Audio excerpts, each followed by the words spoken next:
चलो कोई ना, संडे को टेस्ट है, अच्छे से तैयारी करना, अच्छा पेपर बना है ना। सही, वो तुम्हारी कैपेबिलिटी। एक भी क्वेश्चन जो है आपके सिलेबस से बाहर नहीं होगा, 20 के 20 क्वेश्चन है, ठीक।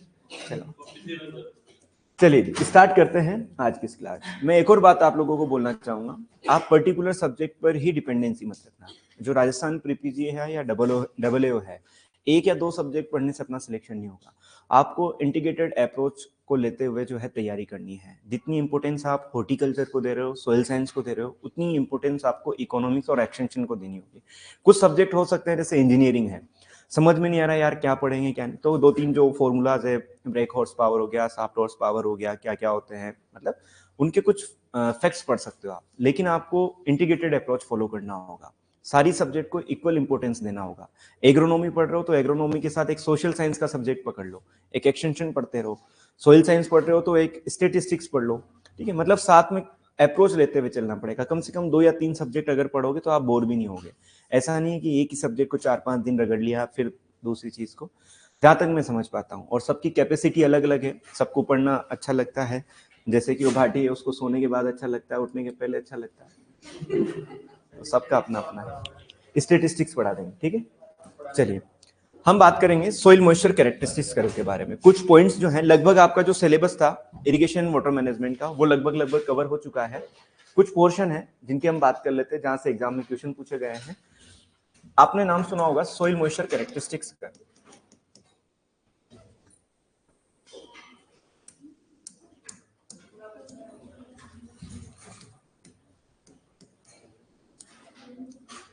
Soil moisture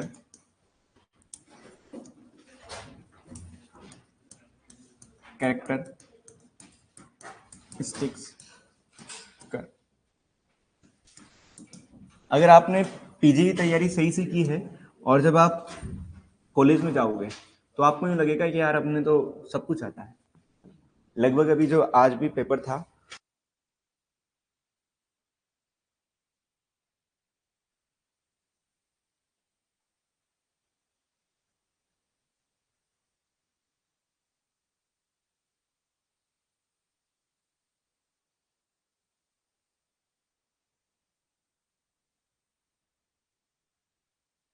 soil moisture characteristics curve की अगर हम बात करते हैं तो देखो दो जो आपको दिखाई दे रहे होंगे, फर्स्ट है सोइल मॉइस्चर और सेकंड है कैरेक्टरिस्टिक्स कर्व। सोइल मॉइस्चर को आपको ध्यान से रखना है।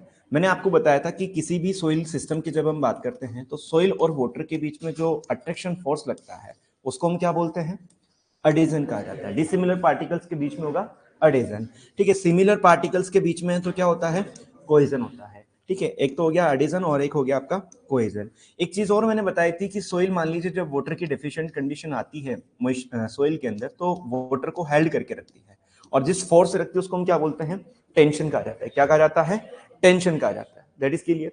अब मान लीजिए कि टेंशन है, मतलब कहीं ना कहीं फोर्स है, कहीं ना कहीं जो है प्रेशर है, कहीं ना कहीं किसी ना किसी फोर्स के माध्यम से तो सोइल ने वाटर को रिटेन करके रख रखा है। अगर ज्यादा मॉइस्चर होगा तो जाहिर सी बात है रिटेंशन फोर्स क्या लगेगा, कम लगेगा। और मान लीजिए अगर कम वाटर है तो रिटेंशन फोर्स क्या रहेगा, ज्यादा रहेगा। तो सोइल मॉइस्चर कैरेक्टरिस्टिक्स कर्व में क्या कहा जाता है कि पर्टिकुलर अमाउंट ऑफ वाटर पर जो है कितना प्रेशर रहता है, उन दोनों को जब हमें ग्राफ के माध्यम से रिप्रेजेंट करते हैं, ठीक है, तो उसे कहा जाता है सोइल मॉइस्चर कैरेक्टरिस्टिक्स कर्व। एक दो पॉइंट पहले इसके बारे में लिखेंगे फिर समझते हैं। Known as soil moisture tension curve. Soil moisture tension curve, it indicate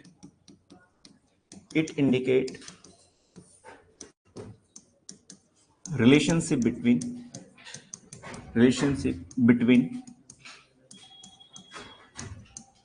soil moisture and soil water and tension on a graph. किसी ग्राफ पर जब सोइल मॉइस्चर और टेंशन के बीच में जो रिलेशनशिप को रिप्रेजेंट किया जाता है, उस कर्व को हम क्या बोलते हैं, सोइल मॉइस्चर कैरेक्टरिस्टिक्स कर्व। और क्या नाम है इसका, soil moisture tension curve. Soil और मॉइस्चर के बीच में जो रिलेशनशिप है, यानी कितना अमाउंट ऑफ वाटर कितने टेंशन पर कितने प्रेशर पर रिटेन है, उन दोनों को यदि हम ग्राफ पर रिप्रेजेंट करते हैं तो उसको हम क्या बोलते हैं, सोइल मॉइस्चर कैरेक्टरिस्टिक्स कर्व या सोइल मॉइस्चर टेंशन कर्व कहा जाता है। आपसे क्या क्वेश्चन पूछा जाएगा कि सोइल मॉइस्चर कैरेक्टरिस्टिक्स कर्व जो है वो इंडिकेट करता है रिलेशनशिप बिटवीन किस किस के बीच में, तो याद रखना है किस किस के बीच में, सोइल मॉइस्चर के बीच में और आपके टेंशन के बीच में। ये चीज क्लियर है। जब आप इस तरीके का ग्राफ दो सोइल के लिए बनाते हो, SMCC जिसको हम बोलते हैं, यदि अगर मान लीजिए आप सैंडी सॉइल के लिए बनाते हो तो सैंडी सॉइल के लिए जो ग्राफ बनता है वो शेप पूछा जाता है किस शेप का बनता है, तो याद रखना है एल शेप का बनता है, ठीक है। और यदि हम क्ले सॉइल के लिए बनाते हैं तो क्ले सॉइल के लिए जो बनता है वो बनता है आई शेप का, ठीक है। इसके अलावा हिस्टेरेसिस या हिस्टेरेसिस के पहले दो टर्म आपको याद रखना है, डिसॉर्प्शन और एक होती है आपका सॉर्प्शन, डिसॉर्प्शन एंड सॉर्प्शन, ठीक है। यहां पर इनिशियली सैचुरेटेड सोइल होगा, फिर उसके बाद में जो है ये है ड्राई।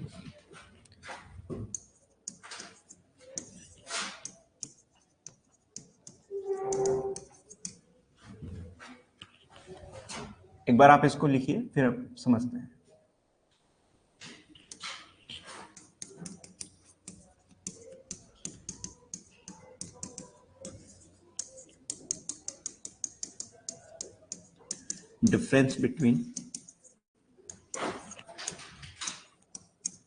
difference between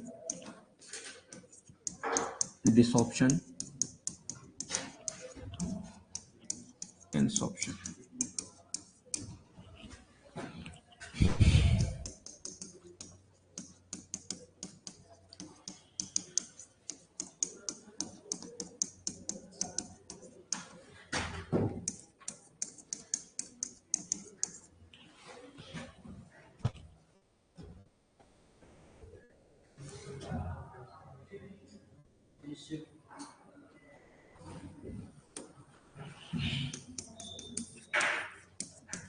mostly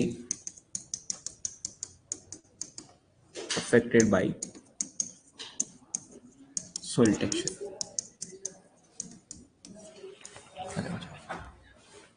एक बार देखना, सोइल मॉइस्चर कैरेक्टरिस्टिक्स करो, लिखिए सोइल मॉइस्चर कैरेक्टरिस्टिक्स करो, एक बार लिख लीजिए, मैं बोल देता हूँ। सोइल मॉइस्चर टेंशन करो लिखा हुआ है, फिर it indicate relationship between soil moisture and tension on a graph.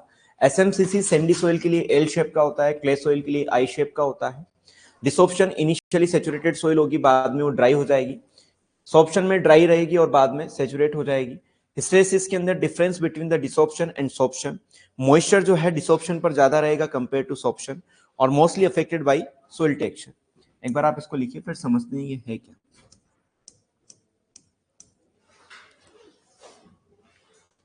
ये कुछ पॉइंट्स है जो आपके सोइल मॉइस्चर कैरेक्टरिस्टिक्स कर्व के अंदर आते हैं, ठीक है। Known as a soil moisture tension curve, indicate relationship between soil moisture and tension on a graph. SMCC sandy soil का एल शेप का होता है, क्ले सोइल का आई शेप का होता है। डिसॉर्प्शन जो है इनिशियली सैचुरेटेड सोइल रहेगी और बाद में जो है फाइनल स्टेज पर जो है क्या हो जाएगा, ये फाइनली ड्राई, ठीक है। इसी तरीके से सॉर्प्शन में पहले जो है इनिशियली ड्राई रहती है और बाद में जो है वो सैचुरेट होती है। अभी हम समझते हैं इसको। हिस्टेरेसिस जो है difference between desorption and sorption को हिस्टेरेसिस कहा जाता है। मॉइस्चर जो है डिसॉर्प्शन प्रोसेस में ज्यादा रहता है कंपेयर टू सॉर्प्शन, और mostly affected by the soil texture, mostly affected by the soil texture, ठीक है। हिस्टेरेसिस जो है difference between desorption and sorption, moisture जो है डिसॉर्प्शन पर ज्यादा रहता है कंपेयर टू सॉर्प्शन, और mostly affected by the soil texture. कौन सी लाइन समझ में नहीं आ रही, क्लियर है? चलो एक बार हम इसको समझते हैं, फिर लिखो इसको। आपको डार्सी लॉ थोड़ा पढ़ाया मैंने, चलो उसमें भी एक दो क्वेश्चन पूछे गए हैं। लिखिए यहां तक, लिखो जल्दी लिखो। हाँ हाँ अरे यार सब सरफेस नहीं पढ़ाया था क्या? चलो अभी उस पर बात कर लेंगे, सब सरफेस मेथड के बारे में बात कर लेंगे। आपने पेज छोड़ा? चलो कोई ना, अच्छी बात। एक बार इसको समझ लेते हैं फिर हम पढ़ लेंगे, कोई दिक्कत नहीं है। एक A4 साइज का पेपर लेना, उसको जो है पिंच कर लेंगे। लिखा है यहां तक? चलिए एक बार समझते हैं, फिर सब सरफेस मेथड के ड्रेनेज के टाइप में भी बात करेंगे। देखिए जनरली क्या होता है कि किसी ग्राफ पर जो है, ठीक है, ये एक्स एक्सिस होता है और ये वाई एक्सिस, यहाँ क्या होता है आपका 0 होता है, ठीक है। मान लीजिए इस साइड में लिख देता हूँ सोइल मॉइस्चर, क्या लिख देते हैं? सोइल मॉइस्चर, ठीक है। और सोइल मॉइस्चर जो है यहाँ 0 है, तो यहाँ पर क्या हो गया 100%, ठीक है। इधर हम लिख देते हैं टेंशन, ठीक है। टेंशन की बात करें तो 10, 20, 30, 40, 50, 60, और ये हमेशा किस में होता है? माइनस के अंदर होता है। यहां तक समझ में आया? मैंने कहा एक सोइल है जिसका होता है एल शेप और एक सोइल है जिसका होता है आपका आई शेप, ठीक है। और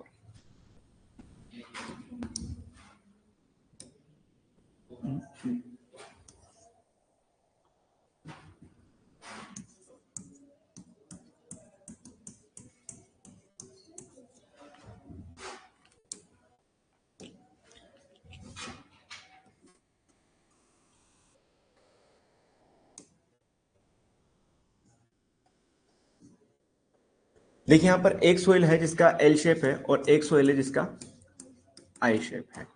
अगर मैं यहां पर कंपेयर करें, एक सेकंड, थोड़ा सा गलत हो गया ये, एक तो ये कर्व और एक डायग्राम थोड़े बड़े डिफिकल्ट होते हैं। एक्स वाई 0, ठीक है।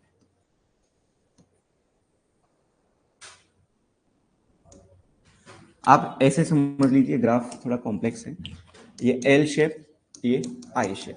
कहने का मतलब ये है, इधर क्या है आपका सोइल मॉइस्चर, इधर क्या है आपका टेंशन, ठीक है। यहां पर मान लीजिए जैसे कि 10 टेंशन है, क्या है माइनस का 10 है। इस माइनस की 10 पर अगर मैं बात करता हूं, ठीक है, तो यहां पर ये जो सोइल है ये कौन सी है? सॉरी, ये कौन सी सोइल है? क्ले सोइल है, ठीक है। और इधर ये वाली कौन सी है आपकी? सैंडी सोइल है, ठीक है। मॉइस्चर की अगर मैं बात करता हूं,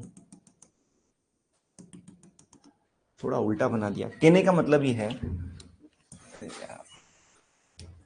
सोइल की बात करते हैं, दो सोइल है, एक सैंडी सोइल होती है और एक क्ले सोइल होती है, ठीक। अगर बात करें जैसे मान लीजिए 10 ATM है, माइनस का 10 ATM क्या है? टेंशन है, ठीक है। तो मॉइस्चर कंटेंट जो है 10 ATM पर किस में ज्यादा होगा? क्ले सोइल के अंदर ज्यादा होगा कंपेयर टू सैंडी सोइल। इसका रीजन क्या है कि क्ले सोइल के अंदर क्या पाए जाते हैं? माइक्रोपोर पाए जाते हैं, और माइक्रोपोर जो है सबसे ज्यादा किस में होते हैं? आपके क्ले सोइल के अंदर होते हैं, जबकि सैंडी सोइल के अंदर माइक्रोपोर क्या होते हैं? कम होते हैं। अगर माइक्रोपोर ज्यादा है तो वाटर जो रिटेंशन जो माइक्रोपोर्स के अंदर होगा वो क्या रहेगा? ज्यादा रहेगा। और माइक्रोपोर में से वाटर को एक्सट्रैक्ट करने के लिए जो है हमें क्या लगता है? ज्यादा फोर्स देना पड़ता है कंपेयर टू माइक्रोपोर के अंदर से वाटर को एक्सट्रैक्ट करने के लिए। तो ज्यादा फोर्स हमें किस में चाहिए होगा? क्ले सोइल के अंदर। जितना फोर्स आप सैंडी सोइल में दोगे तो उसमें से तो इजीली वाटर क्या हो जाएगा? एक्सट्रैक्ट हो जाएगा, लेकिन क्ले सोइल से वाटर जो है इजीली एक्सट्रैक्ट नहीं होता है। इस कंडीशन को या इन दोनों रिलेशनशिप को जब हम ग्राफ में शो करते हैं तो क्ले सोइल का तो किस शेप का आता है? आई शेप का, जबकि सैंडी सोइल का किस आता है? एल शेप का। इसके बाद में क्या होता है? सोइल मॉइस्चर कैरेक्टरिस्टिक्स कर्व में, ये कर्व को देखने के लिए, मान लीजिए पर्टिकुलर सोइल के लिए कर्व निकालने के लिए जो है हम दो प्रोसेस फॉलो करते हैं। एक होता है आपका डिसॉर्प्शन और एक होता है आपका सॉर्प्शन। डिसॉर्प्शन एंड सॉर्प्शन में अंतर क्या है? देखो डिसॉर्प्शन यानी डिसॉर्ब जो पहले सैचुरेटेड थी उसको हमें क्या करना है? ड्राई करना है। अब ड्राई कैसे करेंगे? इसके अंदर हम क्या लगाएंगे? फोर्स लगाएंगे, तो उससे वाटर क्या हो जाएगा? एक्सेट हो जाएगा। सॉर्प्शन के अंदर क्या है? ये वाटर को सोप करेगा, यानी पहले कौन सी कंडीशन है? ड्राई कंडीशन है, और फिर कौन सी कंडीशन होगी आपकी? सैचुरेटेड कंडीशन होगी। और इन दोनों के अंदर जो मॉइस्चर के अंदर जो डिफरेंस आएगा उसको हम क्या बोलते हैं? हिस्टेरेसिस कहा जाए। क्या कहा गया है? हिस्टेरेसिस। कि डिसॉर्प्शन और सॉर्प्शन में जो डिफरेंस है उसको हम क्या बोल रहे हैं? हिस्टेरेसिस। और हमने कहा है कि डिसॉर्प्शन में ज्यादा मॉइस्चर होता है कंपेयर टू सॉर्प्शन। डिसॉर्प्शन में ज्यादा मॉइस्चर होता है कंपेयर टू सॉर्प्शन। ऐसा हमने इसलिए कहा है क्योंकि डिसॉर्प्शन में पहले क्या था, सैचुरेटेड, लास्ट में क्या हुआ, ड्राई, लेकिन सॉर्प्शन में पहले क्या है, ड्राई, फिर क्या है, सैचुरेटेड। एक एग्जांपल आप समझिए, जैसे कि मान लीजिए हम क्ले सोइल है, ठीक है, अब इस क्ले सोइल को हम एक तो कर रहे हैं ए यानी डिसॉर्प्शन कर रहे हैं, और एक साइड कर रहे हैं बी यानी सॉर्प्शन कर रहे हैं। डिसॉर्प्शन अगर हम करेंगे तो जाहिर सी बात है, पहले तो ये सोइल क्या है आपकी, सैचुरेटेड है, यानी जो माइक्रोपोर है उसके अंदर वाटर पहले ही क्या है, रिटेन है, ठीक है। एक कंडीशन ये है कि माइक्रोपोर यहां पर क्या है, खाली है, तो इसके अंदर तो वाटर इजीली जो है वो एंटर कर जाएगा, लेकिन पहले से जहां पर वाटर होगा माइक्रोपोर के अंदर, उसको निकालने के लिए आपको क्या लगेगा, ज्यादा फोर्स लगेगा। इस वजह से कहा जाता है कि डिसॉर्प्शन पर जो है क्या होता है, ज्यादा मॉइस्चर होता है कंपेयर टू सॉर्प्शन, और इन दोनों के बीच का जो डिफरेंस है उसको हम क्या बोलते हैं, हिस्टेरेसिस कहा जाता है। एग्जाम के अंदर क्या क्वेश्चन पूछा जाएगा कि सोइल मॉइस्चर कैरेक्टरिस्टिक्स करो जो है किस किस के बीच में रिलेशनशिप को बताता है, अमाउंट ऑफ सोइल मॉइस्चर या सोइल मॉइस्चर और टेंशन के बीच में। जिस ग्राफ पर हम रिप्रेजेंट करते हैं, तो क्ले सोइल के लिए जब ग्राफ बनाते हैं तो किस शेप का बनता है, आई शेप का। देखो क्ले के अंदर एल आ रहा है, लेकिन इसके अपोजिट जाना है, किस शेप का बनेगा, आई शेप का। लेकिन सैंडी सोइल के अंदर किस शेप का बनेगा, एल शेप का। फिर किसी भी एसएमसीसी को निकालने के लिए हम दो प्रोसेस फॉलो करते हैं, एक डिसॉर्प्शन होता है और एक सॉर्प्शन होता है। डिसॉर्प्शन में पहले क्या होता है, इनिशियली सैचुरेटेड, बाद में क्या हो जाती है वो ड्राई। सॉर्प्शन में पहले क्या होता है, ड्राई, फिर क्या हो जाती है, सैचुरेटेड। इन दोनों के अंदर जो मॉइस्चर डिफरेंस है उसको हम क्या बोलते हैं, हिस्टेरेसिस। इसके बाद में किसके अंदर मॉइस्चर कंटेंट ज्यादा होता है, डिसॉर्प्शन या सॉर्प्शन, डिसॉर्प्शन में। अब आप मुझे बताइए कि यहाँ पर क्ले और सैंडी सोइल के अंदर जो मॉइस्चर को रिटेन करने का जो डिफरेंस आया है वो किस कैरेक्टरिस्टिक्स की वजह से आया, कौन सी फिजिकल प्रॉपर्टीज की वजह से आया, टेक्सचर की वजह से, स्ट्रक्चर की वजह से, डेंसिटी की वजह से, किसकी वजह से आया। क्ले और सैंड को आप किस तरीके से क्लासिफाई करते हो, किसके बेसिस पे करते हो, पार्टिकल साइज के बेसिस पे, पार्टिकल साइज के बेसिस पे तो करते हो। Relative proportion of sand, silt and clay, उसको हम क्या बोलते हैं, टेक्सचर कहा जाता है। तो ये जो प्रॉपर्टी है वो किसकी वजह से हो रही है, टेक्सचर की वजह से। तो ये दो तीन पॉइंट है जो आपको याद रखना है। Soil moisture characteristics curve known as a soil moisture tension curve, पहली चीज। Second, relationship between the soil moisture और टेंशन के बारे में बताता है। सैंडी सोइल का ग्राफ जो है वो एल शेप का बनता है, जबकि क्ले सोइल का आई शेप का। पूछा जा सकता है किस शेप का बनता है, ठीक है। डिसॉर्प्शन के अंदर इनिशियली सैचुरेटेड सोइल होती है, बाद में क्या हो जाती है, ड्राई, जबकि सॉर्प्शन में इनिशियली ड्राई रहती है, बाद में क्या हो जाती है, सैचुरेटेड। हिस्टेरेसिस की बात करते हैं तो डिफरेंस बिटवीन द डिसॉर्प्शन और सॉर्प्शन, इन दोनों के बीच में जो डिफरेंस होता है, मॉइस्चर डिफरेंस होता है, उसको हम क्या बोलते हैं, हिस्टेरेसिस। मॉइस्चर जो है डिसॉर्प्शन में ज्यादा होगा कंपेयर टू सॉर्प्शन में। इसके बाद mostly affected by the soil texture, ये चीज क्लियर है। कल की क्लास के अंदर हमने सब सरफेस मेथड ऑफ ड्रेनेज नहीं पढ़े थे, एक बार हम उनको पढ़ लेते हैं। सब सरफेस मेथड ऑफ ड्रेनेज, कौन सा मेथड जो है अंडुलेटेड टोपोग्राफी के लिए सुटेबल है, सरफेस मेथड का रेंडम। कौन सा है, रेंडम। किस मेथड के अंदर जो है डेड फरो का फॉर्मेशन किया जाता है, बरीड किसके अंदर, बेडिंग के अंदर, सॉरी बेडिंग के अंदर। देखो इसके अंदर जो है आपने सुना होगा मोल ड्रेनेज, मोल ड्रेनेज। मोल ड्रेनेज जानते हो क्या होता है, एक चीजल फ्लो होता है, एक मोल फ्लो होता है, एक चीजल फ्लो होता है, एक मोल फ्लो होता है। चीजल फ्लो क्या करता है, सब सरफेस जोन के अंदर जो हार्ड लेयर पाई जाती है उसको ब्रेक करने का काम करता है। इसी तरीके से एक और इंप्लीमेंट होता है जिसका नाम क्या है, मोल फ्लो। तो mole flow make temporary subsoil drain. Mole drainage के अंदर क्या होता है कि एक इंप्लीमेंट यूज किया जाता है जिसका नाम क्या है, mole flow make temporary subsoil drain. यानी मान लीजिए जैसे कि ये एक सरफेस सोइल है, इस सरफेस सोइल के अंदर जो है हम यहाँ क्या करेंगे, सब सरफेस जोन पे यानी 15 सेंटीमीटर या उससे डेप्थ वाले रीजन पर क्या चलाएंगे, मोल फ्लो को चलाएंगे। तो जैसे ही मोल फ्लो को चलाएंगे तो वो क्या बनाएगा, एक खाई लाइक स्ट्रक्चर, या फिर हम बोल सकते हैं कि फरो लाइक स्ट्रक्चर बनाएगा सब सोइल के अंदर। अब ये जो फरो लाइक स्ट्रक्चर बनी है ये परमानेंट है या टेम्पररी है, टेम्पररी है। मान लीजिए 1 साल के बाद या 4 या 5 महीने के बाद ये वापस क्या हो जाएगा, फिल हो जाएगा। तो हमने कहा कि मोल ड्रेनेज के अंदर कौन सा इंप्लीमेंट यूज किया जाता है, मोल फ्लो। ये क्या बनाता है, टेम्पररी सब सोइल ड्रेन का बनाने का काम करता है। क्वेश्चन पूछा जा सकता है कि कौन सा किस ड्रेनेज के अंदर जो है बनने वाली सब सोइल ड्रेन जो है वो टेम्पररी होती है, किसमें होती है? मॉल फ्लो के अंदर। मॉल फ्लो को सॉरी मॉल ड्रेनेज के अंदर, मॉल ड्रेनेज के अंदर जो इंप्लीमेंट काम लिया जाता है वो कौन सा है? Mall flow. इसी तरीके से आपने सुना होगा tile drainage, tile drainage. Tile drainage का मतलब क्या है? यानी टाइल्स के माध्यम से या टाइल को फॉर्मेशन करके हम जो है सब सरफेस लेटरल लाइंस बनाते हैं, उसको हम क्या बोलेंगे? Tile drainage. मॉल फ्लो और ट्रायल ड्रेनेज में डिफरेंस इस बात का है ये किस तरीके की स्ट्रक्चर होती है? परमानेंट स्ट्रक्चर होती है। कौन सी होती है? Permanent structure. जबकि मॉल फ्लो मॉल ड्रेनेज जो है वो किस नेचर का होता है? टेम्पररी। ये चीज क्लियर रहेगी। इसके बाद में आता है जो बड़ा कंफ्यूजन करता है, एक होता है ग्रिडॉन सिस्टम, ग्रिडॉन सिस्टम, ग्रिडॉन सिस्टम, और एक होता है आपका herringbone system, herringbone system.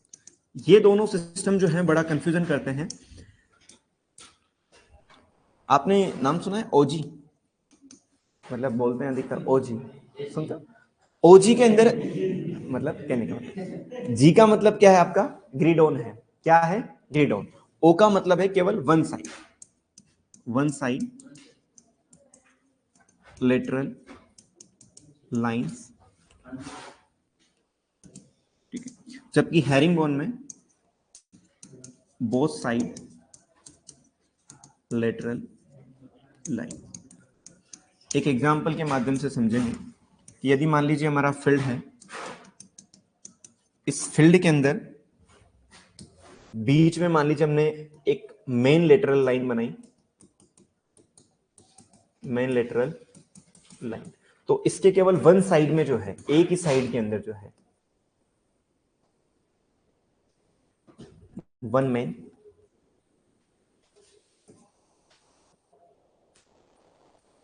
Main line lateral line, ठीक है। जबकि बोथ साइड के अंदर मान लीजिए ये हमारा फील्ड है,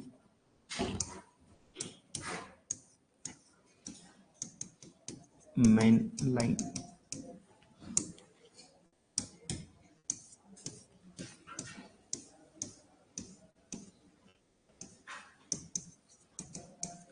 लेटरल। ग्रिडॉन और हेरिंगबोन को एक बार आप देखिए। ग्रिडॉन के अंदर क्या है कि जो मेन लाइन है उस मेन लाइन के केवल वन साइड ही क्या है? आपकी लेटरल लाइन है, ठीक है। जब सरफेस ड्रेनेज के अंदर जो है, जो आपकी मेन लाइन होती है उससे केवल एक साइड में आप लेटरल लाइन को कनेक्ट करते हो तो उसे हम क्या बोलते हैं? ग्रिडॉन। तो आपको कैसे याद रखना है? ओ जी, यानी ओ से क्या हो जाएगा? केवल वन साइड। जी का मतलब क्या हो जाएगा? ग्रिडॉन। बड़ा कंफ्यूजन होता है कि किसके अंदर जो है वो दोनों साइड होता है और किसके अंदर जो है केवल वन साइडेड होता है।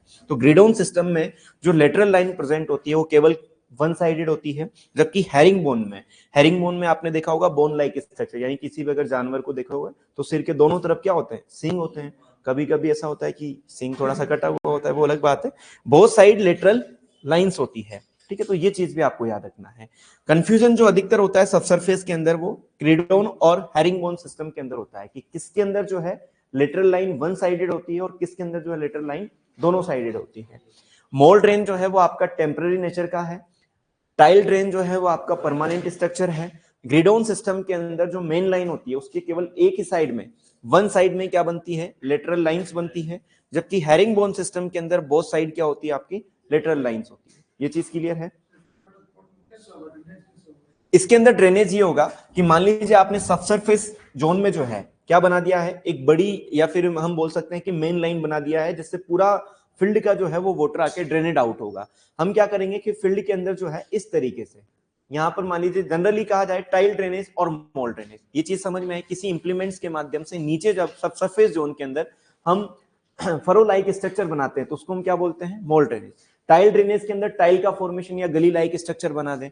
ग्रिडॉन सिस्टम के अंदर क्या होगा कि जो फील्ड है उस फील्ड के बीचों बीच तो एक आप क्या बनाओगे? मेन लाइन बनाओगे जहां से पूरा एक्सेस वाटर जो है रिमूव होगा, और इससे जो है छोटी छोटी जो है सब्स्टिट्यूटरी लाइंस जो है आप कनेक्टेड कर दोगे। तो मान लीजिए इस साइड का जितना भी वाटर होगा वो इस लाइन के माध्यम से मेन लाइन में कनेक्ट होगा, इसका इसमें कनेक्ट होगा और यहाँ वाला यहाँ पर होगा। एक साइड के अंदर ही जो है जब हम इस तरीके की स्ट्रक्चर बनाते हैं तो उसे कहा गया है क्या, ग्रिड ऑन सिस्टम। हेरिंगबोन के अंदर क्या होता है कि मेन लाइन के दोनों साइड में जो है हम लेटरल लाइन का फॉर्मेशन अगर करते हैं तो उसको हम क्या बोलते हैं, हेरिंगबोन। ऐसा जरूरी नहीं है कि जो मेन लाइन है वो केवल सेंट्रल पॉइंट में होगी, हो सकता है कि ये मेन लाइन यहां पर हो और इस तरीके से हम लेटरल लाइंस बनाते हैं। समझ में आया? ये 4 पॉइंट जो है आपको सबसरफेस मेथड ऑफ ड्रेनेज के अंदर याद रखना है, mole drainage, tile drainage, grid on system और हेरिंगबोन सिस्टम। इसके अलावा एक और लिख लेना, buried method of drainage.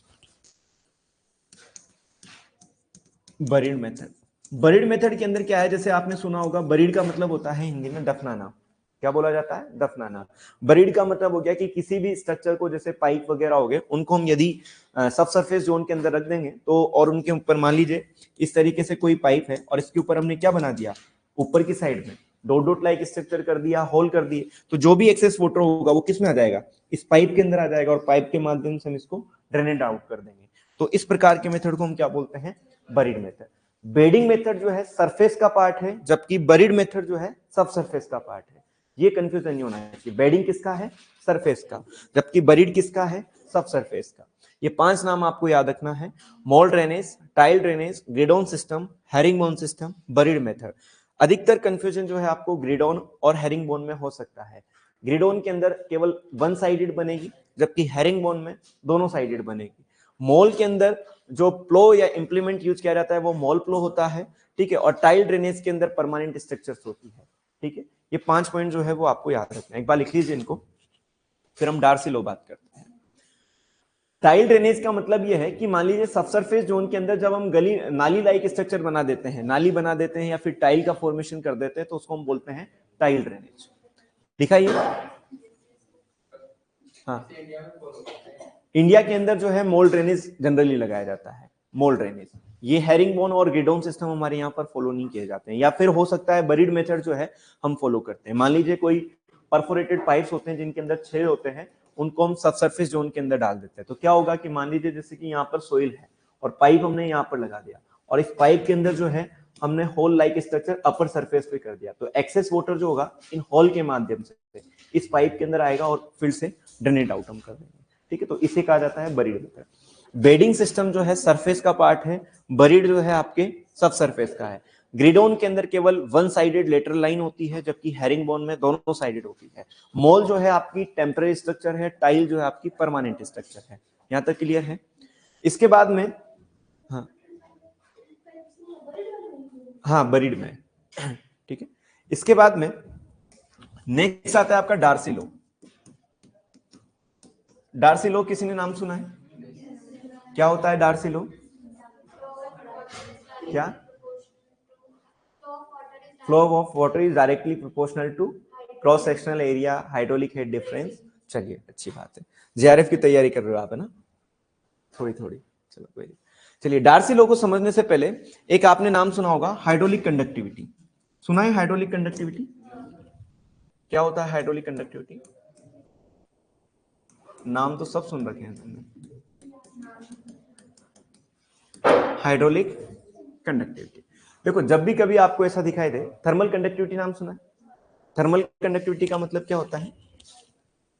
Temperature को किस तरीके से, या टेम्परेचर का फ्लो या हीट का ट्रांसफॉर्मेशन किस रेट से होता है सोइल के अंदर, उसको हम क्या बोलते हैं? थर्मल कंडक्टिविटी बोलते हैं। Hydraulic conductivity, hydraulic means hydrogen, यानी मतलब कहीं ना कहीं वाटर से रिलेशन बता रहा है, यानी वाटर का जो कंडक्टेंस होगा सोइल के अंदर उसको हम क्या बोलेंगे? Hydraulic conductivity. तो it is the ability of soil to transmit the water in a soil, उसे हम क्या बोलते हैं? हाइड्रोलिक कंडक्टिविटी कहा जाता है। बोल सकते हैं ability of soil to flow water. किसी भी सोइल की ऐसी योग्यता कि वो कितने वाटर को फ्लो कर सकती है, उसको हम क्या बोलते हैं? Hydraulic conductivity. दो चीजें हैं, मान लीजिए किसी ए सोइल के अंदर हाइड्रोलिक कंडक्टिविटी ज्यादा है कंपेयर टू बी सोइल, इसका मतलब क्या है? ए सोइल के अंदर वाटर का फ्लो ज्यादा हो रहा है कंपेयर टू बी सोइल, ये क्या कहलाता है? आपका हाइड्रोलिक कंडक्टिविटी। यहां तक समझ में आया? अब इसके बाद में एक लॉ आता है जिसका नाम है डार्सी लॉ। क्या है? Darcy law.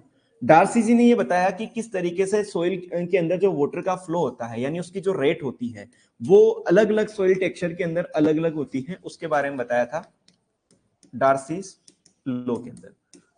डार्सी लॉ को पढ़ना हमें इसलिए जरूरी है क्योंकि पीएचडी का पेपर 2023 का देख लो, एआरओ डबल एआरओ का पेपर देख लो, तीनों पेपर के अंदर जो है यहाँ से क्वेश्चन पूछा गया है। ठीक है, डार्सी लॉ की बात करें तो किसने दिया होगा, गिवन बाय डार्सी। ठीक है, इसके पहले हम पढ़ें, यहां पर क्या लिखा हुआ है, फ्लो। फ्लो अगर होगा तो मान लीजिए फ्लो किसमें होगा, सेंटीमीटर क्यूब प्रति सेकंड हो सकता है। फ्लो रेट इसी से करेंगे, या तो सेंटीमीटर क्यूब पर सेकंड हो सकता है, या फिर लीटर पर क्यूब सेकंड हो सकता है, या फिर मीटर क्यूब पर सेकंड हो सकता है। कोई भी यूनिट जो हम फ्लो के लिए मेजर कर सकते हैं या फ्लो के लिए ले सकते हैं, ये चीज क्लियर है। और फ्लो को मान लीजिए मैं किससे डिनोट कर रहा हूं, फ्लो रेट को डिनोट कर रहे हैं हम क्यू से। किससे कर रहे हैं, क्यू से। एक एग्जांपल मैं आपको ले लेता हूं कि मान लीजिए किसी सोइल का जो सरफेस एरिया है मान लीजिए 5 सेंटीमीटर स्क्वायर है और किसी का 10 सेंटीमीटर स्क्वायर है। ठीक है, यहाँ 5 सेंटीमीटर स्क्वायर है और यहाँ 10 सेंटीमीटर स्क्वायर है। किसके अंदर वाटर का फ्लो ज्यादा होगा, 5 सेंटीमीटर में या 10 सेंटीमीटर में। एक और एग्जांपल, एक पाइप है जिसका एरिया केवल 1 सेंटीमीटर स्क्वायर है, एक पाइप है जिसका 5 सेंटीमीटर स्क्वायर है। किसके अंदर जो है वाटर का फ्लो ज्यादा होगा, 1 सेकंड के अंदर किसके अंदर वाटर का फ्लो ज्यादा होगा, 1 में या 5 में।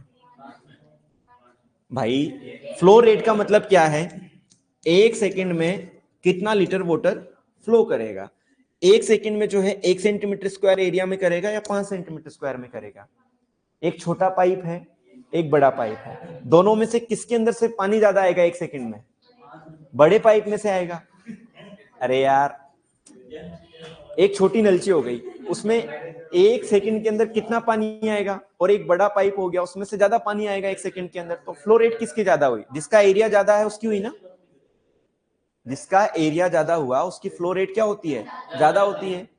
नहीं आया समझ में। घर पे पानी की नलची में से 1 सेकंड में पानी निकालो और एक पानी का टैंकर आएगा, वो 1 सेकंड में से पानी निकालेगा, किस में ज्यादा अमाउंट ऑफ वाटर आएगा, टैंकर में आएगा। इट मींस जिसका जो एरिया अगर ज्यादा है, एरिया यदि ज्यादा है तो फ्लो रेट भी क्या होती है, ज्यादा होती है। तो हम लिख सकते हैं flow rate is the proportional to area.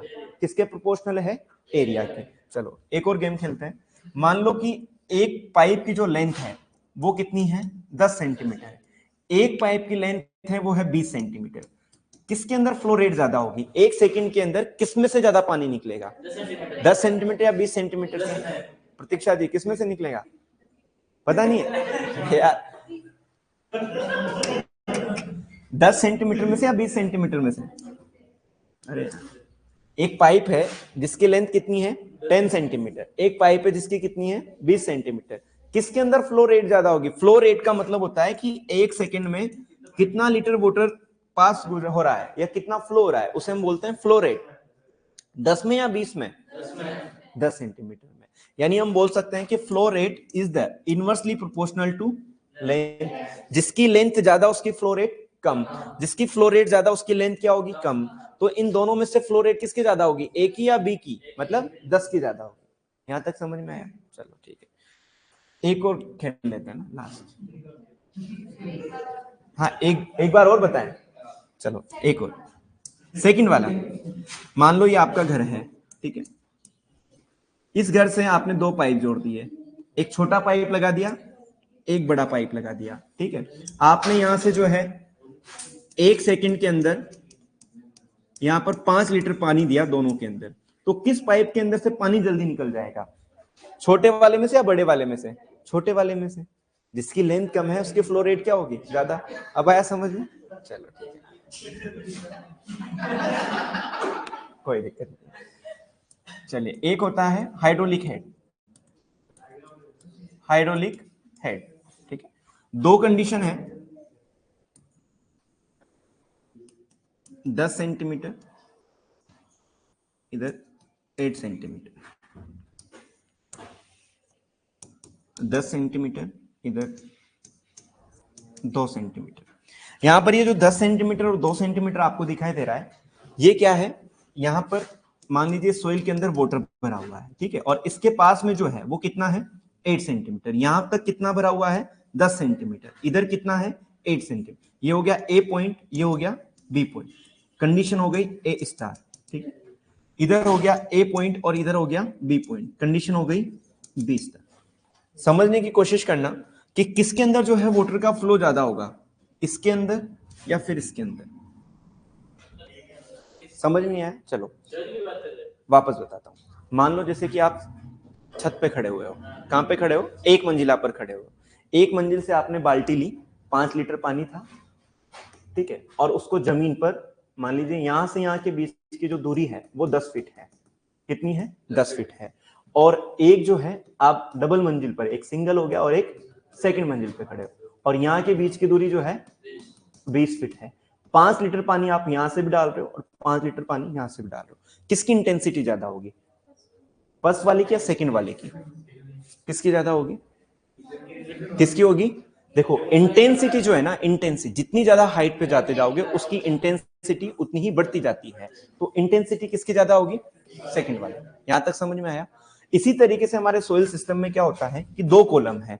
एक वाटर कॉलम है जिसके अंदर वाटर कितना है? 10 सेंटीमीटर। सेकंड के अंदर कितना है? 8 सेंटीमीटर। इन दोनों के बीच का जो डिफरेंस है, जैसे कि H1 हो गया और H2 हो गया, तो H2 माइनस H1 या H1 माइनस H2 अगर हम करते हैं तो हमारा क्या निकल जाएगा? हाइड्रोलिक हेड डिफरेंस निकल जाएगा। कितना आएगा? 2। सेकंड वाले का कितना आएगा? 8 आएगा। तो किसके अंदर फ्लो रेट ज्यादा होगी? 8 के अंदर या 2 के अंदर? 8 के अंदर। किसके अंदर ज्यादा होगी? 8 के अंदर। ये भी क्या है? आपकी फ्लो रेट है। यहां पर हमने देखा कि जो फ्लो रेट है Q जो है वो प्रोपोर्शनल है किस किसके? एरिया के। किसके है? एरिया के। इसके बाद किसके है? Hydraulic head difference. और नीचे क्या है आपका? एल है। ठीक है, जहां पर हम लिख सकते हैं Q बराबर क्या है? Q बराबर है फ्लो रेट। फ्लो रेट हम हो सकता है कि सेंटीमीटर प्रति सेकंड में भी लिख सकते हैं, लीटर प्रति सेकंड में भी लिख सकते हैं। ए क्या है आपका? Cross sectional area. और एरिया की यूनिट क्या होती है? Centimetre square. ठीक है, इसके बाद में एल क्या है? सोइल कॉलम लेंथ है। ठीक है, और लेंथ हमेशा किस में होती है? सेंटीमीटर में होती है। डेल्टा एच जो है ये क्या है आपका? Hydraulic head difference. क्या है? Hydraulic head difference. यहां तक समझ में आया क्या? क्यू जो है फ्लो रेट जो है वो किसके समानुपाती है? एरिया के। ज्यादा एरिया होगा तो जाहिर सी बात है फ्लो रेट भी क्या होगी? ज्यादा। किसके भी समानुपाती है या किसके इनवर्स है? लेंथ के। सोइल कॉलम की लेंथ अगर कम है तो वाटर का फ्लो क्या होगा? ज्यादा होगा। इसलिए हमने क्या रखा है? इनवर्स रखा है। और एक लिखा है हाइड्रोलिक हेड डिफरेंस, यानी 2 हाइड्रोलिक कॉलम के बीच में जितना ज्यादा डिफरेंस होगा उसके अंदर फ्लो रेट भी क्या होगी? उतनी ही ज्यादा होगी। यहां तक समझ में आया? जब भी आपने देखा होगा कि इस तरीके से प्रोपोर्शनल साइन को जब हम हटाते हैं तो कोई ना कोई कांस्टेंट हम यूज करते हैं। इसकी जगह जो है यहां पर इस क्यू की जगह क्यू, यहां पर इस प्रोपोर्शनल की जगह मैं ले रहा हूं एक वर्ड के। क्या ले रहे हैं? के। इसके बाद में ए डेल्टा एच डिवाइडेड बाई ए। यहां तक समझ में आया? ये जो के आया है ये आपका है हाइड्रोलिक कांस्टेंट। क्या है? हाइड्रोलिक कांस्टेंट है। क्या है? हाइड्रोलिक कांस्टेंट है। यानी वाटर फ्लो को बताने के लिए एक कांस्टेंट हमने यूज किया जिसका नाम क्या है? के है। इस ए को मैं इसके नीचे लेके आऊंगा तो क्या बन जाएगा? क्यू डिवाइडेड बाई ए बराबर के डेल्टा एच डिवाइडेड बाई ए। यहां तक समझ में आया? इस क्यू की अगर हम बात करें तो क्यू डिवाइडेड बाई ए बराबर के डेल्टा एच डिवाइडेड बाई ए, यही है। यूनिट की अगर मैं बात करता हूं तो फ्लो रेट की यूनिट जो है वो क्या है? क्योंकि जो है रेट क्या है? सेंटीमीटर क्यूब प्रति सेकंड डिवाइडेड बाय एरिया का क्या होता है? सेंटीमीटर स्क्वायर होती है। क्या होता है? सेंटीमीटर स्क्वायर बराबर के। डेल्टा एच की अगर मैं बात करता हूं तो डेल्टा एच की यूनिट क्या होगी? सेंटीमीटर में होगी। किस में होगी? सेंटीमीटर में। तो इसकी जगह भी हम यहां पर क्या लिख सकते हैं? सेंटीमीटर। एल की यूनिट क्या होगी? सेंटीमीटर। सेंटीमीटर से क्या हो जाएगा? सेंटीमीटर क्रॉस हो जाएगा। इसके बाद में सेंटीमीटर स्क्वायर से सेंटीमीटर क्यूब कटेगा तो ऊपर क्या बचेगा? सेंटीमीटर। नीचे क्या बचेगा? सेकंड बराबर क्या बचेगा आपका? के जो है वो किसको बता रहा है? आपके हाइड्रोलिक कांस्टेंट को बताता है या फिर हाइड्रोलिक कंडक्टिविटी को बताता है। किसको बताता है? Hydraulic conductivity. अगर मैं आपसे पूछूं कि हाइड्रोलिक कंडक्टिविटी की यूनिट क्या होगी तो आप क्या कहोगे? सेंटीमीटर प्रति सेकंड होगी। क्या होगी? सेंटीमीटर प्रति सेकंड, यानी 1 सेकंड के अंदर कितने डेप्थ का वाटर फ्लो कर रहा है उसको हम क्या बोलेंगे, हाइड्रोलिक कंडक्टिविटी। और हाइड्रोलिक कंडक्टिविटी ये जो बताने का काम किया, ये किसने किया था, डार्सी ने किया था। किसने किया था, डार्सी ने किया था। ये चीज समझ में आई। एक चीज और यहां पर मैं समझाने की कोशिश करता हूं। आपने बचपन में पढ़ा होगा कि वेलोसिटी, वेलोसिटी सुना है, दर बटा समय या कुछ ऐसा सुना होगा आपने कि कितनी रेट से जो है एक समय में कितना रेट हो रहा है। ठीक है, इसकी यूनिट भी क्या होती है, सेंटीमीटर डिवाइडेड बाई सेकंड होती है। क्या होता है, सेंटीमीटर डिवाइडेड बाई सेकंड। तो यहां पर जो है मैं ऐसे भी लिख सकता हूं, वेलोसिटी बराबर के लिख सकते हैं। और एक और चीज आपको याद रखना है कि डेल्टा एच डिवाइडेड बाई जो एल है इसे कहा जाता है हाइड्रोलिक ग्रेडियंट। क्या कहा जाता है, हाइड्रोलिक ग्रेडियंट। और हाइड्रोलिक ग्रेडियंट को जो है हम आई से भी डिनोट कर सकते हैं। किससे कर सकते हैं, आई से। तो यहां पर हम क्या लिख सकते हैं, आई लिख सकते हैं। आप मुझे बताओ हाइड्रोलिक ग्रेडियंट की यूनिट अगर आपसे पूछे तो क्या होगी, हाइड्रोलिक ग्रेडियंट की यूनिट क्या होगी। डेल्टा एच है, किस में आता है, सेंटीमीटर। एल किस में आता है, सेंटीमीटर। सेंटीमीटर से सेंटीमीटर क्रॉस हो जाएगा तो यूनिट क्या बचेगी, यूनिट लेस है, जीरो है, यानी यूनिट नहीं होगी। यहां पर जो आपको सेंटीमीटर प्रति सेकंड है, सेंटीमीटर को, सेंटीमीटर किसको बता रहा है, लेंथ को बता रहा है। किसको बता रहा है, लेंथ को। और नीचे जो सेकंड है ये किसको बता रहा है, टाइम को। बराबर में क्या है हमारा, के। या के बराबर जो मैं ऐसे भी लिख सकता हूं, एल टी माइनस 1 लिख सकते हैं। एल का मतलब क्या है, लेंथ। टी का मतलब क्या है, टाइम। टाइम जो ऊपर आएगा तो किसका हो जाएगा, माइनस का। एसआरएफ का जो अभी पेपर हुआ था एग्रोनॉमी का, उसमें पूछा गया था हाइड्रोलिक कंडक्टिविटी की यूनिट जो है, ऑप्शन में कुछ नहीं दे रखा था, एल टी माइनस 1 है या एल स्क्वायर माइनस टी है, क्या थी। तो राइट आंसर क्या था, एल टी माइनस 1। एक और बार समझते हैं, उसके बाद में हम आप लिखना। सबसे पहले हमने बात किया है हाइड्रोलिक कंडक्टिविटी। हाइड्रोलिक कंडक्टिविटी का मतलब क्या है कि किसी भी सोइल के अंदर वाटर को फ्लो करने की जो एबिलिटी है उसको हम क्या बोलते हैं, हाइड्रोलिक कंडक्टिविटी। इसको मेजर करने के लिए एक साइंटिस्ट आए जिनका नाम क्या था, डार्सी। डार्सी ने इसको क्या दिया है तो हमने इसको क्या बोल दिया, डार्सी लो बोल दिया। ये लो कुछ सिद्धांतों पे काम करता है। उसमें कहा गया है कि फ्लो रेट जो है किसके प्रोपोर्शनल होती है, एरिया के। किसके इनवर्स होती है, लेंथ के। किसके प्रोपोर्शनल होता है, हाइड्रोलिक हेड के, हाइड्रोलिक हेड डिफरेंस की, यानी दो वाटर कॉलम के बीच में कितना डिफरेंस है उसको हम क्या बोल रहे हैं, हाइड्रोलिक हेड कहा जा रहा है। यहां तक समझ में आया। इस प्रोपोर्शनल को हटाया तो हमने क्या लिख दिया, के क्या है आपका, हाइड्रोलिक कांस्टेंट। क्या है, हाइड्रोलिक कांस्टेंट। इस क्यू के नीचे जो है ए यहां पर लेके आ सकते हैं, के यहां का यही है, delta S divided by L है। इसको जब हम आगे लिखा तो हमने कहा क्यू डिवाइडेड बाई ए बराबर के delta H upon L. Q की जो यूनिट है, फ्लो रेट की यूनिट क्या बताई थी, सेंटीमीटर क्यूब प्रति सेकंड या लीटर प्रति सेकंड या मीटर क्यूब प्रति सेकंड होती है। एरिया है, एरिया हमेशा सेंटीमीटर स्क्वायर में होता है। सेंटीमीटर क्यूब से सेंटीमीटर स्क्वायर कट होगा तो क्या बचेगा, सेंटीमीटर। बटे में क्या आ जाएगा नीचे, सेकंड, बराबर के। यहां पर क्या है आपका डेल्टा एच। डेल्टा एच की यूनिट क्या है, सेंटीमीटर। लेंथ की यूनिट क्या है, सेंटीमीटर। सेंटीमीटर से सेंटीमीटर क्या हो जाएगा, क्रॉस हो जाएगा। तो जो हाइड्रोलिक कंडक्टिविटी है, हाइड्रोलिक कांस्टेंट है, उसकी यूनिट क्या होती है, सेंटीमीटर प्रति सेकंड होती है। या फिर हम क्या लिख सकते हैं, एल टी माइनस 1 होती है। क्यों लिखा एल टी माइनस 1, क्योंकि सेंटीमीटर का मतलब क्या है, लेंथ। सेकंड का मतलब क्या है, टाइम। जब लेंथ ऊपर है तो एल आ गया, टाइम नीचे था ऊपर आएगा तो किसका हो जाएगा, माइनस का। हाइड्रोलिक कंडक्टिविटी की यूनिट सेंटीमीटर प्रति सेकंड भी हो सकती है या फिर एल टी माइनस 1 भी हो सकती है। यहां तक समझ में आया। इसके बाद मैंने कहा कि यहां पर थोड़ा हमने मैनिपुलेट किया कि delta S divided by L जो है ये क्या कहलाता है आपका, हाइड्रोलिक ग्रेडियंट कहलाता है। क्या कहलाता है, हाइड्रोलिक ग्रेडियंट। और हाइड्रोलिक ग्रेडियंट हमेशा किस नेचर का होता है, यूनिट लेस होता है। यूनिट लेस क्यों होता है, क्योंकि delta H divided by L है। तो डेल्टा एच का मतलब क्या होता है, डेल्टा एच का मतलब भी क्या है, सेंटीमीटर। एल का मतलब भी क्या है, सेंटीमीटर। सेंटीमीटर से सेंटीमीटर क्रॉस होगा तो क्या बचेगा, एक बचेगा। मतलब कहीं ना कहीं इसकी यूनिट नहीं आ रही है, इसलिए हमने क्या लिखा है, यूनिट लेस। इसके बाद में अगर आपसे पूछा जाए कि वेलोसिटी, वेलोसिटी क्या होता है, वेलोसिटी सेंटीमीटर प्रति सेकंड को हम क्या बोलते हैं, वेलोसिटी बोलते हैं। और डेल्टा एच अपॉन एल को हमने क्या कहा, हाइड्रोलिक ग्रेडियंट का। हाइड्रोलिक ग्रेडियंट को हमने किससे शो किया, आई से किया।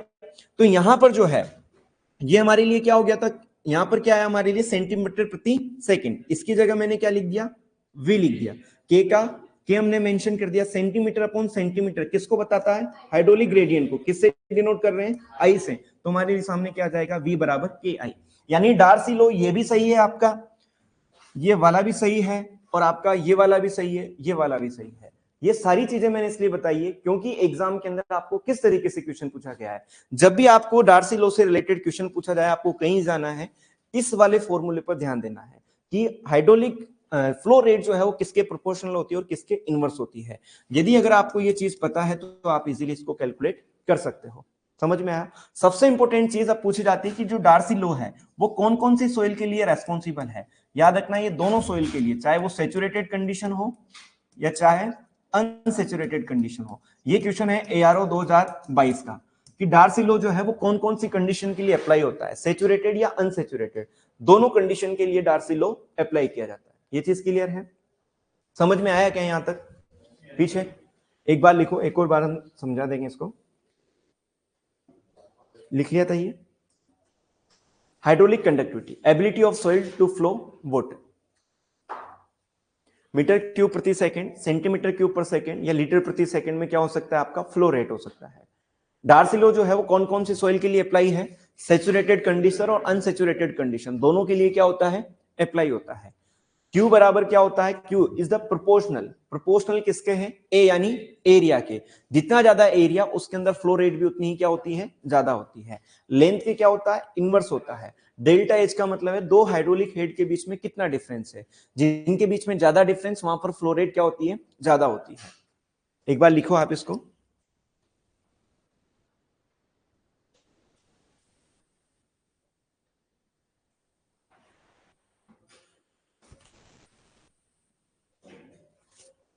याद रखना है डार्सी लॉ जो है सेचुरेटेड और अनसेचुरेटेड दोनों के लिए ही लागू किया जाता है या दोनों के अंदर अप्लाई किया जाता है।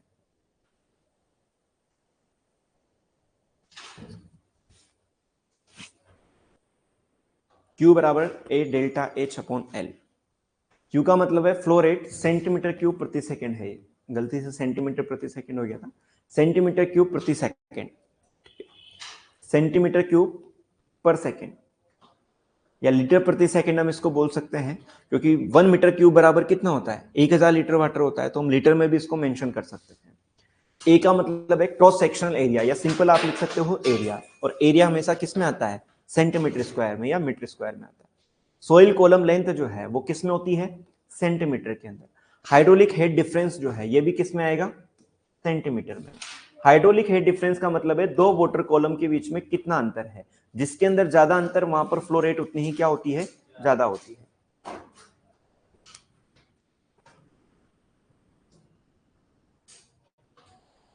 मॉल फ्लो टिलेज में काम लिया जाता है कि जनरली जो है मॉल फ्लो का फॉर्मेशन केवल सब सोइल के अंदर फरो बनाने के लिए यूज किया जाता है। हार्ड लेयर को ब्रेक करने के लिए हम चीजल फ्लो का यूज करते हैं। Q बराबर K A delta H upon L। थोड़ा जल्दी लिखो।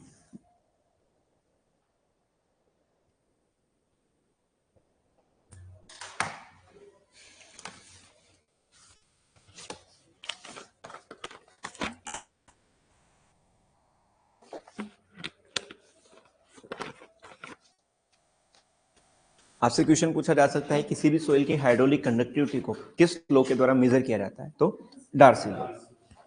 डार्सी लॉ किसने दिया था, डार्सी ने दिया था। सेचुरेटेड और अनसेचुरेटेड दोनों कंडीशन के अंदर जो है कितना वाटर का फ्लो हो रहा है उसको हम मेजर किस मेथड के द्वारा करते हैं या किस लॉ के द्वारा करते हैं, तो डार्सी लॉ के द्वारा।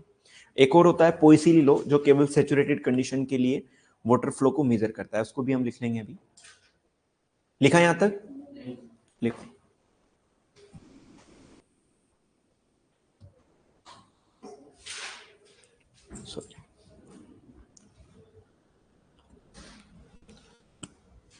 आपका वाटर मैनेजमेंट होने के बाद में हम वीड मैनेजमेंट स्टार्ट करेंगे। वीड मैनेजमेंट होने के बाद एक या दो क्लास जो है हम न्यूमेरिकल वाले पोर्शन की रख लेंगे, और एक दो दिन आपका क्रॉप प्रोडक्शन या जो भी कुछ पोर्शन हमारा बाकी रहा है, मान लो कुछ टॉपिक में हमने कम लिखाया होगा, वो कवर कर लेंगे। ठीक है, आपने ARRO का पेपर देखा था? हुआ सोल्व था उसमें क्वेश्चन? चलो बढ़िया, मतलब एक बार आप तैयारी कर रहे हो, एक ही बार मौका है जनरल एग्रीकल्चर पढ़ने का। मानना जब आप MSc में आ जाओगे और खुदा न खास्ता बढ़िया एडवाइजर मिले, क्योंकि MSc जो है वो पूरा एडवाइजर का खेल होती है, तो आपको पढ़ने का टाइम मिल जाएगा। लेकिन जितना पढ़ सकते हो आप अभी पीजी में तैयारी करो, क्योंकि आने वाले समय में अब तो अच्छा है, हमारे राजस्थान के जो मुख्यमंत्री बने वो किरोड़ी लाल जी मीणा बने, है ना, तो एक्टिव आदमी है, हो सकता है वैकेंसीज वगैरह निकले। क्या लगता है तुम्हें, एक्टिव नहीं है ना? चलो लिख लिया यहाँ तक। वेलोसिटी, इसको थोड़ा सिस्टमेटिक तरीके से लिख लो। एक बार जैसे मैं लिखा रहा हूं वैसे लिख लेना थोड़ा।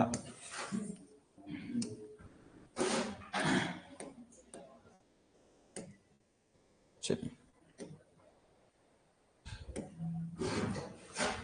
Q डिवाइडेड बाई A बराबर K delta H upon L, ठीक है। यहां पर हम इसको Q बराबर लिख सकते हैं सेंटीमीटर क्यूब प्रति सेकंड या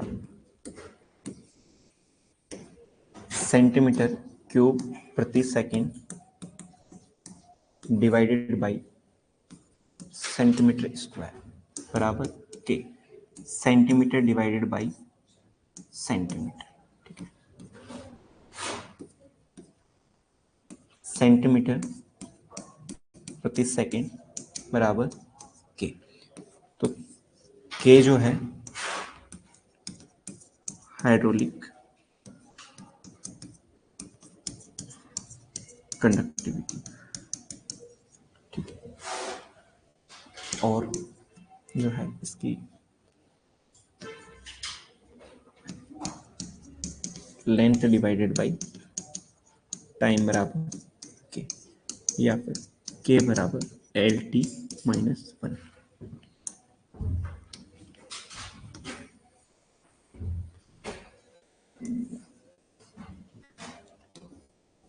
Q बराबर इज इक्वल टू V।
मेरे ख्याल से अब थोड़ा समझ में आया होगा। Q डिवाइडेड बाई A बराबर K delta H upon L, ठीक है। यहाँ पर Q डिवाइडेड बाई A जो है इसको हम क्या बोल सकते हैं, V बोल सकते हैं। V का मतलब क्या है, वेलोसिटी, और वेलोसिटी हमेशा किस में आता है, सेंटीमीटर प्रति सेकंड में। अब वेलोसिटी हमने यहाँ पर क्यों लिखा है, इसका रीजन हम यहाँ पर देख सकते हैं कि K बराबर क्या आ रहा है, सेंटीमीटर प्रति सेकंड आ रहा है। तो सेंटीमीटर प्रति सेकंड किसके इक्विवेलेंट है, आपके K के इक्विवेलेंट है। तो हमने यहाँ पर क्या लिख दिया, सेंटीमीटर प्रति सेकंड की जगह V लिख दिया। Q डिवाइडेड बाई A की जगह क्या लिख दिया, V लिख दिया। डेल्टा H अपॉन L को हम क्या बोल रहे हैं, हाइड्रोलिक हेड ग्रेडियंट बोल रहे हैं। यूनिट क्या होती है, यूनिट लेस होता है। रीजन क्या है, डेल्टा H किस में आता है, सेंटीमीटर में, L किस में आता है, सेंटीमीटर। सेंटीमीटर से सेंटीमीटर क्रॉस हुआ तो क्या बचा, 1, मतलब यूनिट लेस है। इसके बाद में जो हाइड्रोलिक हेड ग्रेडियंट है यानी डेल्टा H अपॉन L, इसको हमने किससे डिनोट किया, I से। तो जहां पर डेल्टा H अपॉन L था, कहां पर था डेल्टा H अपॉन L, यहां पर क्या हो जाएगा, इसकी जगह क्या हो जाएगा, I हो जाएगा। Q अपॉन A की जगह क्या हो जाएगा, V हो जाएगा। तो ये क्या निकल के आ जाएगा, V बराबर के आई निकल के आ जाएगा। ठीक है, तो आपका हाइड्रोलिक कंडक्टिविटी का ये फॉर्मूला भी राइट है, ये यूनिट्स भी राइट है। जनरली जो है यहाँ से क्वेश्चन क्या पूछा जा सकता है, पहला क्वेश्चन कि हाइड्रोलिक कंडक्टिविटी को निकालने के लिए कौन सा लॉ यूज किया जाता है, डार्सी लॉ।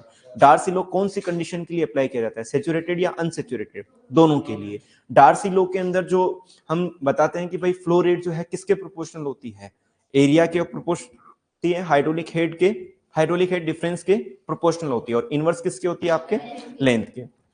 यूनिट्स आपको याद रखना है कि फ्लो रेट की यूनिट सेंटीमीटर क्यूब प्रति सेकंड होती है, जबकि एरिया की सेंटीमीटर स्क्वायर होती है, हाइड्रोलिक हेड की सेंटीमीटर होती है, लेंथ की सेंटीमीटर होती है। प्रोपोर्शनल को हटा के हम के लिख दिए, के लिखा तो हमारे पास क्या आ गया, इस तरीके के फॉर्मूला आ गया। इसके अंदर हमने कहा कि क्यू सेंटीमीटर क्यूब प्रति सेकंड होता है, ए जो है सेंटीमीटर स्क्वायर होता है, सेंटीमीटर स्क्वायर से सेंटीमीटर क्यूब क्रॉस होगा तो क्या बचेगा, सेंटीमीटर, नीचे आ गया आपका सेकंड।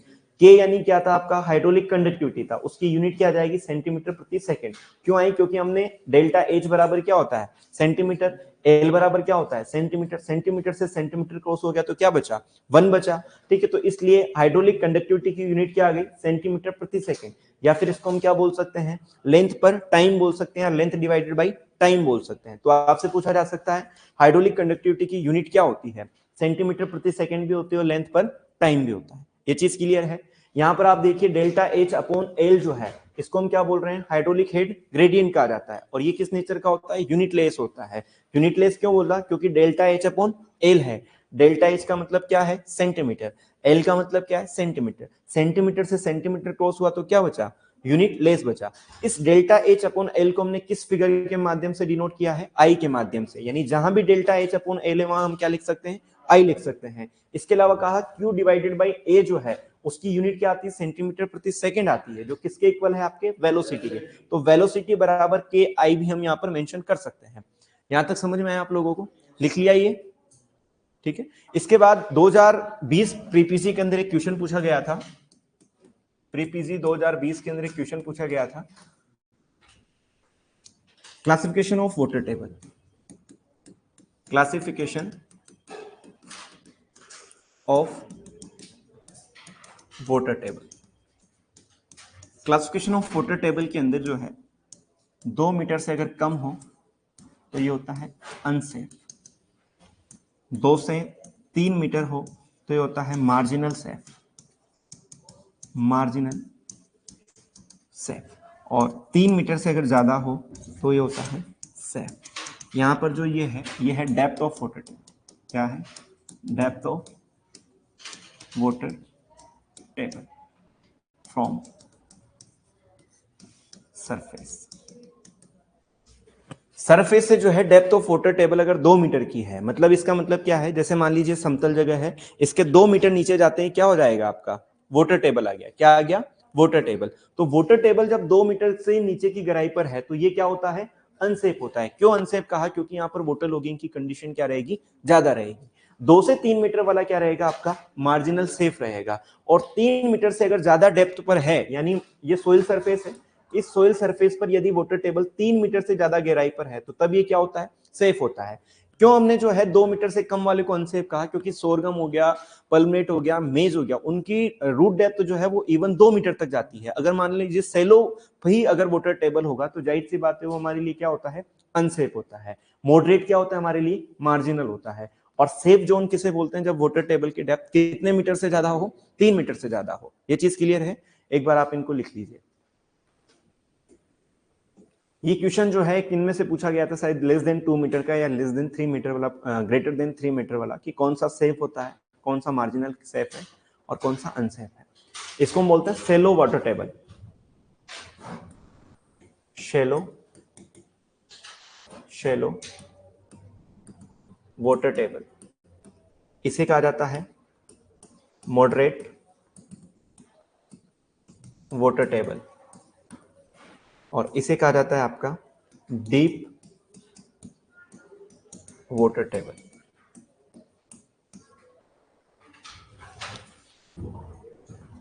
वाटर टेबल को मेजर करने वाला जो इंस्ट्रूमेंट है उसका नाम क्या है, पाइजोमीटर। क्या है, piezometer measure the water table depth. Piezometer जो है किसको मेजर करता है?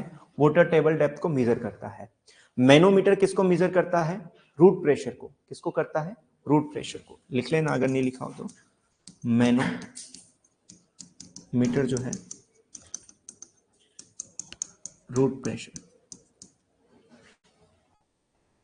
ठीक है, एक बार लिख लीजिए सर।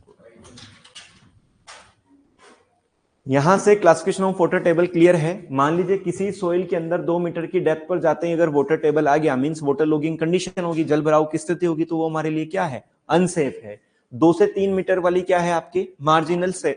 मार्जिनली सेफ है। लेकिन मोर देन 3 मीटर है तो ये हमारे लिए क्या है? सेफ है। कंफ्यूजन नहीं होना है, लेस देन वाला क्या है आपका? अनसेफ है, जबकि मोर देन क्या है आपके लिए? सेफ है। ठीक है, इसको बोलते हैं shallow water table, moderate water table और deep water table. Water table depth को कौन सा इंस्ट्रूमेंट मेजर करता है? पाइजोमीटर। जबकि रूट प्रेशर को कौन करता है? मैनोमीटर। ठीक है, क्रॉप प्रोडक्शन के नोट्स मैं अभी सर को जो है वो पीडीएफ भेज दूंगा बुक की। ठीक है, वो agronomy facts for competition by R. S Meena Sandeep Siyag वाली बुक है। उसके अंदर आप ज्यादा कुछ ना पढ़ो, एक बार मैं आपको बता दूंगा कैसे आपको पढ़ना है। कुछ क्रॉप्स जो है जैसे कि राइस हो गया, व्हीट हो गया, मेज हो गया, 3-4 क्रॉप्स तो आप सीरियल्स पढ़ लो। उसके अलावा कुछ ऑयल सीड्स है जैसे ग्राउंडनट है, सोयाबीन है, रेपसीड मस्टर्ड है, इनको पढ़ लीजिएगा। कुछ कैश क्रॉप जैसे कि आप शुगर केन को पढ़ लेना, पोटैटो पढ़ लेना और एक कॉटन पढ़ लेना। ठीक है, बाकी एक बार अपन ऊपर ऊपर से सारा कवर कर लेंगे क्रॉप प्रोडक्शन का। चलिए, थैंक यू। किसी को कोई कंफ्यूजन यहाँ है क्या?